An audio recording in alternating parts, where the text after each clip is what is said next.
और शिवराज कैबिनेट की रेस्ट्रिक्शन बैठक हुई। गृह एवं जेल मंत्री डॉक्टर नरोत्तम मिश्रा कैबिनेट की जानकारी दे रहे हैं। बाद हुआ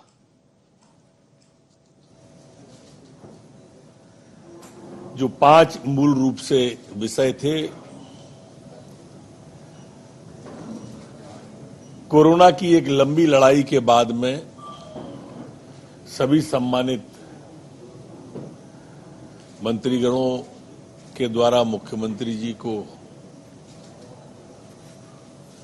आभार व्यक्त किया गया, धन्यवाद दिया गया और मुख्यमंत्री द्वारा मंत्रियों को भी अपने अपने प्रभार के जिले में, विधायकों को भी वो क्राइसिस मैनेजमेंट जो हमारा था जिले से लेके पंचायत तक का, उन सबको आभार व्यक्त किया। काफी लंबी चर्चा जो WHO अथवा अलग अलग आप सबके द्वारा व्यक्त तीसरी लहर की जाती है अनेक अनेक माध्यमों से, उसकी तैयारी की भी समीक्षा हुई, विस्तार से उस पर समीक्षा की गई। बच्चों के बारे में, बुजुर्गों के बारे में, तीसरी लहर के बारे में, सरकार की तैयारी के बारे में, ऑक्सीजन के बारे में, वेंटिलेटर के बारे में, हर विषय पर बिंदु से बात हुई और एक निश्चिंतता का भाव आप सबके माध्यम से जनता तक भी जाना चाहिए कि तीसरी लहर को लेकर पूरी तरह से सरकार सजग है और तैयार है। प्रतिदिन 70 से 80 हजार टेस्ट मध्य प्रदेश में होंगे। कहीं से भी अगर सिर उठाने की कोरोना कोशिश करेगा तो उसके फन को वहीं कुचलने की तैयारी इस बार हम रखेंगे। आज कोरोना के कारण जो रेवेन्यू लॉसेज हुए, उस रेवेन्यू लॉसेज के लिए भी कैसे पुनः पटरी पर लाकर तेज गति से हम विकास की रफ्तार को दौड़ाएं, उसके लिए भी एक समिति बनाई है जो मैं अभी पढ़ूंगा सम्मानित मंत्रीगणों की। और ये सभी समितियों में मुख्यमंत्री जी ने 2-3 दिन में ही बैठक करने का कहा है। आत्मनिर्भर मध्य प्रदेश जैसा आप सबको मालूम है और उसकी व्यापकता, उसमें अनेक विषय, उसकी भी समिति है जो मैं अभी आपके सामने पढ़ूंगा। इसी तरह से शिक्षा, स्वास्थ्य,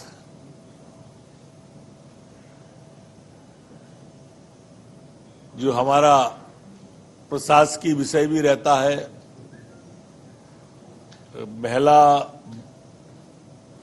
महिलाओं के उत्थान से समिति, स्वास्थ्य और आने वाले दिनों में जो थर्ड की वेव की बात है उसके बारे में भी समिति बनाई गई। आज विस्तार से ये भी बात हुई कि हम जितनी ज्यादा विकास की रफ्तार, चाहे वो अटल एक्सप्रेस वे हो, चाहे वो नर्मदा एक्सप्रेस वे हो,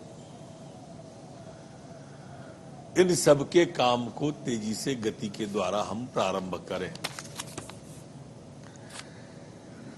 आज राजस्व अर्जन की जो समिति है उसमें जगदीश देवड़ा जी, विजय शाह जी, गोविंद राजपूत जी, ब्रजेंद्र प्रताप सिंह, राजवर्धन जी और OPS भदौरिया जी इसमें हैं।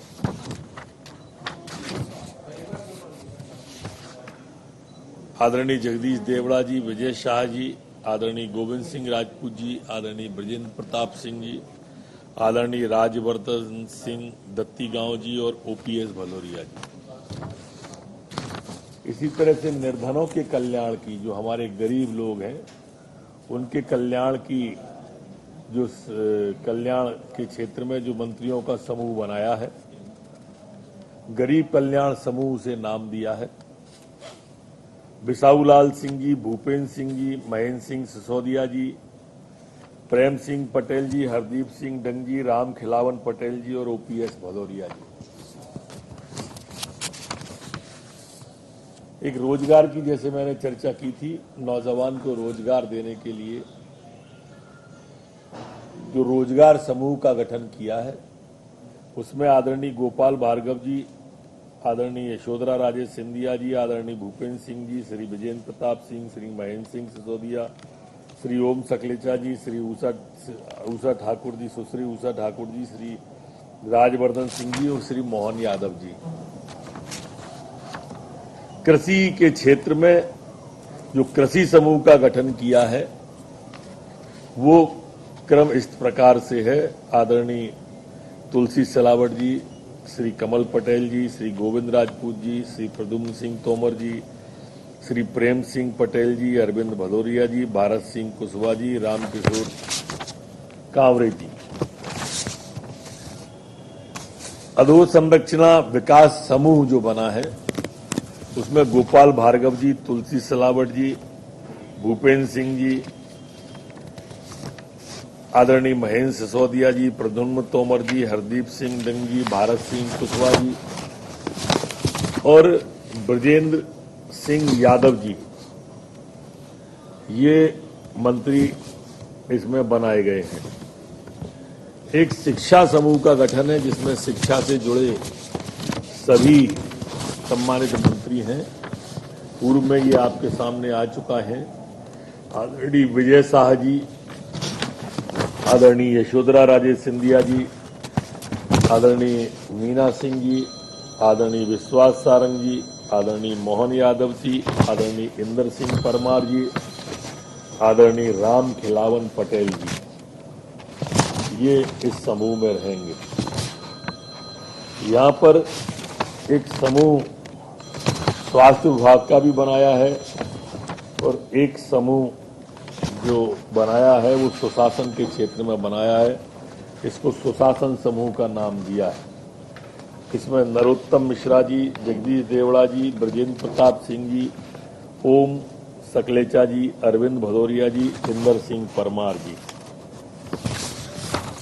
इसी तरह से स्वास्थ्य के क्षेत्र में जो नाम आए हैं अभी,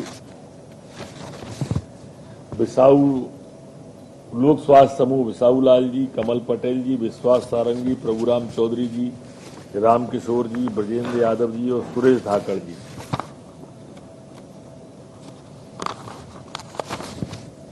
एक बाल कल्याण समूह बनाया है।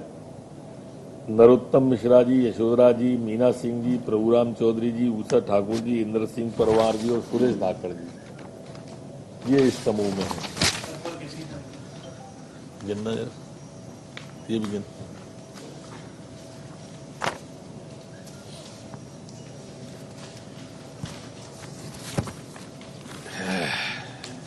एक 100% टीकाकरण के लिए मध्य प्रदेश के अंदर एक बड़ा अभियान चलाने के लिए पार्टी जा रही है।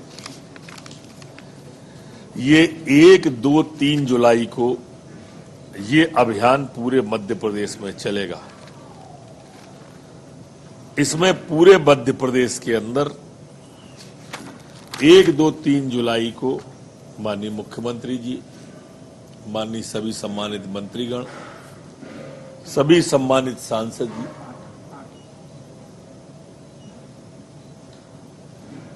आठ क्या?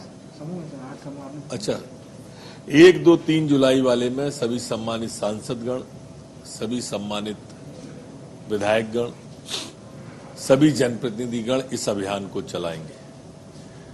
माननीय मुख्यमंत्री जी स्वयं अलग अलग स्थानों पर जनजातीय इलाकों में इस अभियान की 1, 2, 3 जुलाई में जिन लोगों ने वैक्सीन के प्रति भ्रम फैला दिया है अथवा फैल गया है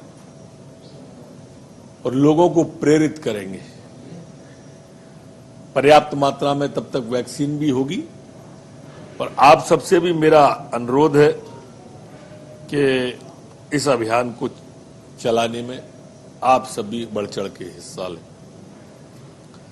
एक अन्य विषय में आज तय किया है कि जो हमारे दिवंगत इसमें बच्चे के फादर मदर हो गए थे अथवा सास की सेवा में काम करने वाले, वो किसी भी स्तर के हों, चाहे नगर निगम के, नगर पालिका के संविदा पे हों, वो उसी रैंक की भर्ती उनकी की जाएगी और सम्मानित जनप्रतिनिधिगण स्वयं अनुकंपा नियुक्ति का तत्काल उनको नियुक्ति का पत्र देने के लिए स्वयं जाएंगे।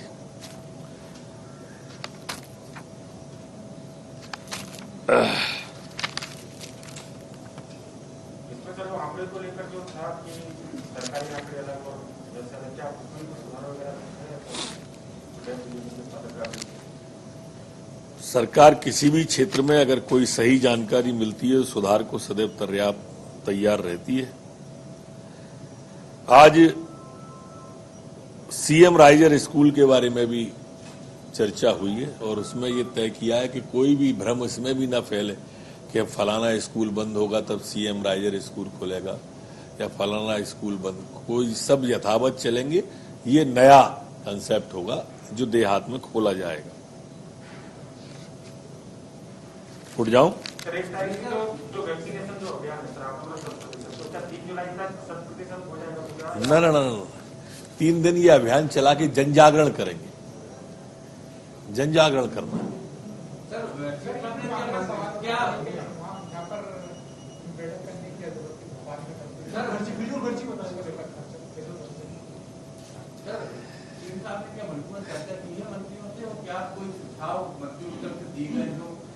इन सब विषयों पर मंत्री लोग सभी खुलकर बोले थे, हर विषय पर बोले।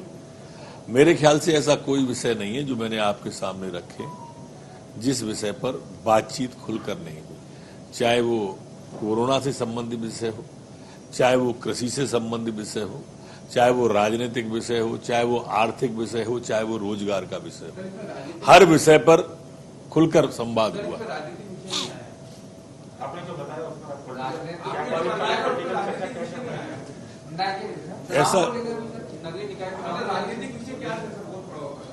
नहीं, जैसे आपने पूछा ना नगरीय निकाय चुनाव का, तो अभी चूंकि चुनाव में देरी थी इसलिए वो विषय पर चर्चा नहीं की गई। कौन?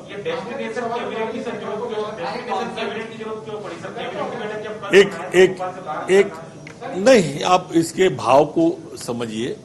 परस्पर पूरे दिन जब रहते हैं तो अनौपचारिक बातचीत में भी बातचीत निकलती है। औपचारिकता में कैबिनेट में आए उस समय एक लंबा अधिकारियों का वो भी रहता है अंदर।